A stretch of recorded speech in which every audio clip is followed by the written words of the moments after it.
अस्सलामुअलैकुम सामीन। 25 जुमादल ऊला है, 30 दिसंबर है। ख़बर का उन्वान है उत्तर प्रदेश चुनाव।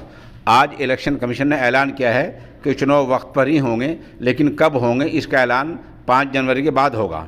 इलेक्शन कमीशन ने जो कहा है वो हम आपको बता देते हैं।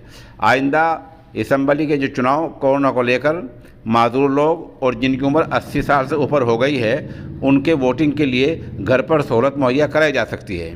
चुनाव आयोग की तरफ से जानकारी दी गई है कि उत्तर प्रदेश के सभी सियासी जमातें चाहती हैं कि वक्त पर चुनाव हो और ओमिक्रॉन या कोरोना की वजह से चुनाव ना टाले जाएं, ऐसा चुनाव आयोग ने कहा है। अलबत्ता चुनाव आयोग ने 10 बड़ी बातें कही हैं। इलेक्शन कमीशन ने प्रेस कॉन्फ्रेंस में बताया कि चुनाव को लेकर सियासी जमातों ने कई अहम मशवरे दिए हैं। उनकी तरफ से बताया गया है कि सियासी जमातें कोविड प्रोटोकॉल का पालन करते हुए वक्त पर चुनाव चाहती हैं। नंबर 2, इसके अलावा रैलियों की तादाद महदूद रखी जा सकती है। इतना ही नहीं, जो सियासी जमातों ने मांग की है कि कोरोना को देखते हुए माजूर और जिनकी उम्र 80 साल से ऊपर हो गए, जो बुजुर्ग लोग हैं, उनको घर पर वोटिंग की सहूलत मुहैया कराई जा सकती है।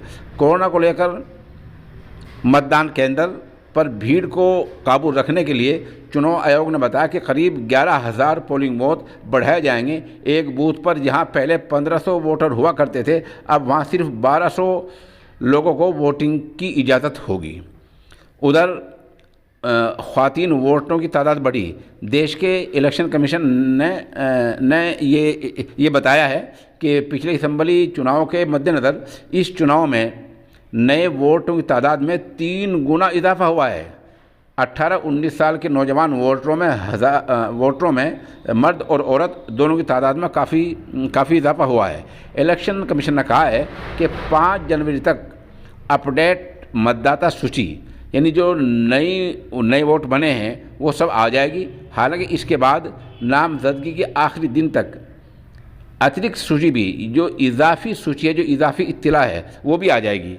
इलेक्शन कमीशन ने और कहा है कि यूपी असम्बली इंतखाबात के चुनाव ठंड के मौसम को देखते हुए चुनाव आयोग ने मतदान के समय को, यानी वोट देने के वक्त को बढ़ा दिया है। अब सुबह 8 बजे से लेकर शाम 6 बजे तक वोटिंग कर सकते हैं। तो बहरहाल इस तरह के ऐलानात हुए हैं और चुनाव कमीशन की, इलेक्शन कमीशन की प्रेस कॉन्फ्रेंस का मतलब ये है कि प्रोटोकॉल को निभाते हुए इलेक्शन वक्त पर होंगे। किस तारीख में होंगे इसका ऐलान 5 जनवरी के बाद किया जाएगा। और चुनाव कमीशन ने साफ ये भी बता दिया है कि जो सियासी पार्टी हैं उन सब से उनकी मुलाकात हुई है और वो सब चाहती हैं कि चुनाव प्रोटोकॉल निभाया जाए। रैलियों की तादाद कम हो सकती है और आदमियों की उसमें आमद रफ्त कम हो सकती है, लेकिन चुनाव वक्त पर होने चाहिए।